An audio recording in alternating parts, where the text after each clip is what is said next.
אז אנחנו כלשכת עורכי הדין מתנגדים כמובן, יחד עם חבריי פה מהגילדות ועם דובי אמיתי, מתנגדים בתוקף לתיקון חקיקה הזה. אנחנו חושבים שהוא רע מאוד לכולם. הוא יעשיר את קופת המדינה, אבל אני רוצה לדבר עוד שנייה וחצי, על הגבייה.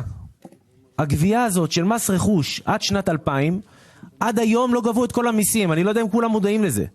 יש הרבה בעיות גבייה של מס רכוש. מס רכוש היו יוצאים, הנה שי יגיד לכם, ראש רשות המיסים, כל כמה שנים במבצע גבייה, כדי לייצר מצב שאנחנו בעצם מקבלים איזושהי הנחה מרשות המיסים כדי לשלם את המס הזה. אז תתקנו אותי אתם, אבל אני לא חושב שעד היום נגבה כל המס הזה. אני חושב שהגבייה תהיה נמוכה מאוד. הרבה אנשים לא ישלמו את המס הזה, לא כי הם לא רוצים, כי באמת אין להם. והדרך היחידה זה למכור, לחזק את החזקים, להחליש את החלשים. חוק שחייב לרדת מהשולחן.